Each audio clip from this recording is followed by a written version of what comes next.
Welcome to HagueTalks, the podcast, where we hear directly from some of the HagueTalks community about how they're setting peace and justice in motion. Hi, my name is Gülşen Güler and I wear many hats. Well, two of the most relevant ones to this conversation is I work as a research director at Civic Software Foundation, but I am also one of the Young Justice Leaders, a group convened by Pathfinders. Pathfinders for Peaceful, Just and Inclusive Societies is a group of UN member states, international organisations, global partnerships, civil society and the private sector, which work to accelerate the delivery of the Sustainable Development Goals on peace, justice and inclusion, especially SDG 16+. As a young justice leader for Pathfinders, we're going to discuss data justice with Gülşen. But before digging into the topic, I asked her a bit more about herself and how she came to this field, starting with these questions. What's your favourite colour? I would go with green, but sometimes it changes to blue. What's your favourite place? My favourite place? Probably some forest that is a bit nearby to a city centre, but not so much, because I like nature, but I don't want to be in the middle of nowhere. Tell me about yourself and how you grew up. How did you get involved in this world? Yeah, well, I actually studied social work. When I was growing up, it was something very important to me to be able to represent people who couldn't represent themselves. And in the end, I ended up studying social work, and I actually loved studying it. It was very, very interesting, and I learned a lot. And then I actually started working as a justice social worker, and I was focusing on family law and juvenile law. And there, immediately right off the bat, I started noticing so many limitations, and there were many frustrations that I was going through, because when you're working as a social worker, you're literally making decisions about people's lives. And it is a big responsibility, especially when you're limited by time, when you're limited by budgets, there are pressures going on, and you have to make a decision. And sometimes it comes down to just 10 minutes you have with yourself to decide a child's future. So a lot was going on, but also at the time what was happening is the digitalization was quite popular all around the world. Many social service systems were being digitalized. E-government was like the new thing. And all the government services were trying to find a way to be more efficient. And soon after, we were introduced a digital reporting system. So when you're working as a social worker, you go to your constituents' houses and you essentially create a social evaluation or assessment report to really observe the surroundings. If it's a custody case, can a child grow here happily, healthily? Can they really, arrange maybe co-parenting, whatever? But when this digitalization was happening, not only from my perspective, but I was also hearing from many different colleagues all around the world that these systems had their limitations, because we were presented with just clean, neat boxes that we had to choose. We had to literally boxify these people into these neat categories. And when it didn't work, I would always choose other and literally add a paragraph there. Like, okay, this person is from this ethnicity, but actually they're defining it like this, and they have influence from this because they're married to this community. Like, how do you define yourself? But then that started creating problems, of course, because I was, quote, reducing the quality of data by not making it more accurate, because the systems weren't designed to really process that qualitative information. But in fact, you were making it more accurate. Yes. In my opinion, it was my duty to really do that, but it didn't work. And it was almost a soul-searching moment to really, on a high level, understand why we have this obsession with certainty, with really having these clean boxes. Because data is messy. Data is messy, exactly. And even if, we have so many statistical probabilities and all these methods, even if you're working something like very concrete, like, forest surface levels, there are still some elements that you can never put into those structures. But especially when it comes to human lives, especially when we're talking about a role that is so heavy in responsibility, I was like, you know what, I don't want to do this anymore. So I changed countries and I worked as a youth worker for a while, which in my opinion had nothing to do with digital systems because I was like, I need to take a breath and have that space for myself. But when I was working with young people, most of the time social media would come up. We would have very deep conversations about how they were feeling about this usage of social media, because also these young people were most of the time marginalized in some shape or form from society, and how they would see themselves through social media, how they were being ostracized or bullied, but also how they were sometimes the bullies online, really reflecting the difficulties of their life. So it was very interesting to see how they were using this digital world as an extension of their existence in the real world, so to say. And it, again, pushed me back to, like, how do we understand this digitalization? What is doing to our understanding of ourselves, but also our society? Where are we going? So I was having this, like, big questions. So clearly you're made for a discussion about data. That is obviously something that it's part of your identity. Yeah, exactly. So I think what's happening with digitalization is that we know humans are biased, but we are using data as a way to say that's objective. That's not me. That's data-driven decisions are just there. So we're cheating. We're cheating, exactly. I think there's a relief to not be responsible. There's a relief to just say, you know what, data said that we should do this, or data showed, or the predictions are on this level. This is not to say we should ignore data and not use it at all. Again, I get this a lot because when I make these points, and many people, especially those with like STEM backgrounds, like, oh, so you're saying like we shouldn't use data at all. That's not the case, but we shouldn't blindly follow it. We should really examine it from a foundational perspective, not only the technical accuracy of data or statistical models or which calculation method would be better than the other. That's probably important, and that's not my expertise. But what I'm calling for is really checking our assumptions. Gülşen focuses on data justice in her work at Pathfinders. So what is data justice?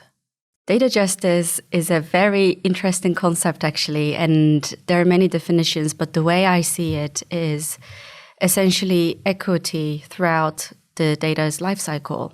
So how we treat data, how we collect data, how we respect people who are represented in the data or affected by it, and what happens when something goes wrong when we are using the data, and who's accountable, really understanding the whole impact life cycle of data from a very equity as a bedrock approach.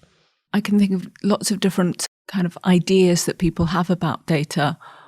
One is that it's kind of growing exponentially, that we're creating so much more than we used to create. Is that true? Yes, it is true. I think we live in a datafied society, right? So datafied society is to really think about everything we do nowadays, almost everything we do, leaves a data mark, a track that we leave behind. Think about smartphones, think about when you're using government services, company, when you're paying your bills online, everything really produces data, and that data somehow puts into use, depending on who owns it, what is the purpose of it.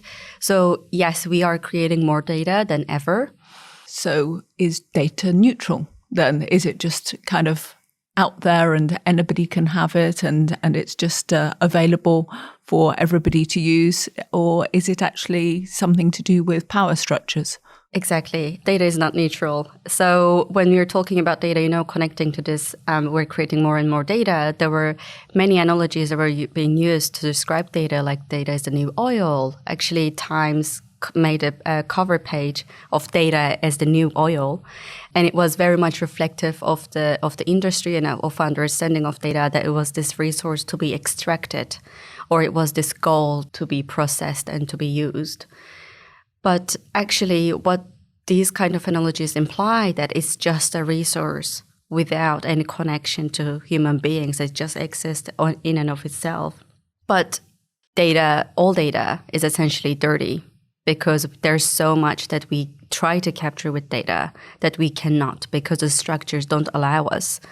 Hence, all data is socially constructed. So one of the examples that I give for people to help understand, like even something that we don't think about, how we measure heat, right? There's Fahrenheit, there's Celsius. So we pay attention to different things and we have these different ways of measuring. So from that, if we move to what is a healthy individual, what is a happy childhood? So how we define these systems, right? So for on that spectrum, something that's seemingly objective to something that's seemingly so human and complicated. We use data to help us understand the reality, help us understand, find some evaluation points so we can see what's going on. We can have some insights that we wouldn't have otherwise. But we have to be very careful who is defining these structures. Exactly to your point, power imbalances definitely comes in here, and whose these structures are serving, essentially. Another point with data that I hear regularly is that data is gendered, and very often the basis on which many decisions are made are where the data has been collected from, which is often global north, it's often men, and takes into account their physicality rather than women's physicality or experiences. So is that also something that you're working on, is how data can be a resource for a wider group of people and reflect their experiences? Yes. Actually, to your point, there's this amazing book called Invisible Women. I recommend everyone to read it. It's very much focusing on this gendered aspect of data, because she actually says the reference human is a man who has certain height, who has a certain height, weight. And if you think about like the safety protocols or all in, especially medicine, if we are using our standard human as a man and really overlooking all the special needs for women's body and different anatomies that are there, we cannot actually just say, oh, women are smaller men. We really have to take into account the context of a woman's body and what goes in there, different hormones, different anatomy. So gender is definitely one of the aspects that we have to work on to diversify our data sets, that our understanding that what is that we are measuring, whose standards we are using. But I would even go further, that we have to actually think intersectionally when we're thinking about data, that it's not only about diversifying gender perspectives, but we also have to diversify linguistic perspectives. Many of the data sets that we're using right now, they are labeled by underwage workers in different countries, and they are English-centric. Most of the data that comes from the internet is English-centric, and they reflect a very specific worldview. Most of the time, quite homogenic. So that cycle then actually gets amplified when we use these data sets to train different AI models, which is now a very trendy topic. But if you ask ChatGPT to write, I don't know, a thank you letter to my mom, it would be very much Americanized way of thanking a mother, because it's a very, so all the data that comes from it is literally looking, okay, how do you write a Mother's Day letter? Maybe on the internet, there's so many examples written by English speakers, but also that very certain motherhood concept in mind. Maybe it's a mother who is also married to a man. There's a father. So we have to really think not only gender, but the linguistics, the race is definitely one of them. Education levels, like how are we labeling our data? How are we structuring our understanding of categories that we are creating? And what might be the potential impact down in the line? Data justice, is that about making data more fair, or is it about data for justice purposes? Exactly. So there is definitely that sometimes confusion, but I see justice data and data justice definitely complements each other. So when I give presentations or in my talks, I end up saying there is no justice without data justice. But justice data is very crucial, especially within Sustainable Development Goals. Apart from Goal 16 as well, all the others are also using data to really understand the progress that we're making, how far we are to reach the goal. There are prediction models that are being used, especially when it comes to climate change, water quality, air quality. So there is no denial that data is very important and we do need it. We need to use emerging technologies as well to really help us understand our world better. But when we are trying to measure corruption, when we are trying to report violence, domestic abuse, how are we actually measuring these things, right? They are highly contextual. They're the social, political, cultural context that goes into it. What might be counted legally as domestic abuse might not be counted in the other country. But then if we just mishmash all these two different data together and then put it in a dashboard, what is it that we are missing? Because one country might seem like it's doing amazing, but if we really go into the source data and understand the categories and legally what's happening there, what is being recognized by the power holders, then we can actually see justice data has its limitations. And there are so many people who are actually trying to highlight this topic, the limitations of justice data, especially when it comes to governments, because creating just and peaceful societies, access to justice, all these topics are heavily invested by the governments. But of course, there's that political power imbalances as well in many countries where people are not allowed to really make their point with official government data. So they're actually collecting their own data sets to reflect what they are experiencing and how they're seeing what's happening. So on that sense, you see that, yes, we can have justice data, but data justice actually is to acknowledge its limitations and to really understand how we can have that equity lens from the beginning, before we even collect data, to ask who we should collect this data from. How can we not be extractive, right? Because it's also not to say you should go out and just collect as many data as possible from everyone. Because that we have to also be very careful. Who are we making visible? Who wants to be visible? To who? And what kind of relations there are there? And how can we really mediate that sort of contextual understanding and use data accordingly or not to use it? So what did it mean for Gülşen to be in The Hague during Hague Justice Week in June? She says that broadening the discussion on data justice was key for her. I was actually just having an amazing conversation yesterday with some justices from different countries.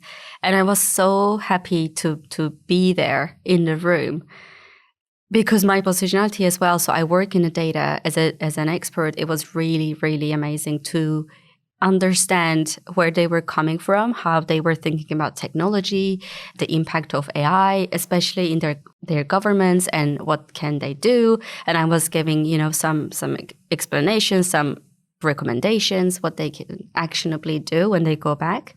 But also as a young person, right? So coming from that young justice leaders, I really felt so appreciated, and that I was in the room by design and not essentially like not being a checkbox.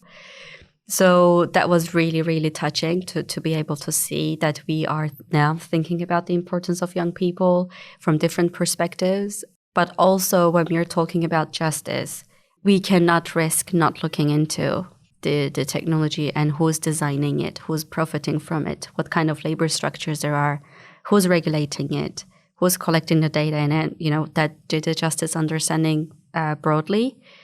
If we don't do that, we will only replicate all the imbalances and all the injustices that there is in society on a faster and bigger scale. So we really have to think about that. And it meant a lot to me to be able to talk about this topic in Den Haag, especially with people from different backgrounds, different disciplines coming together. And I was really happy to see that the message connects. But yeah, we have a lot of work to do still. I think there's so many metaphors, assumptions, unquestioned knowledge points that we have that we really have to question and really raise awareness. So it meant a lot to me that even if like one sentence stick into people's mind that there's no justice without data justice, I think it was a successful week for me. Check out all the podcasts for HagueTalks. This first collection is around Hague Justice Week with some of the great people setting peace and justice in motion. And don't forget to like and share HagueTalks, the podcast.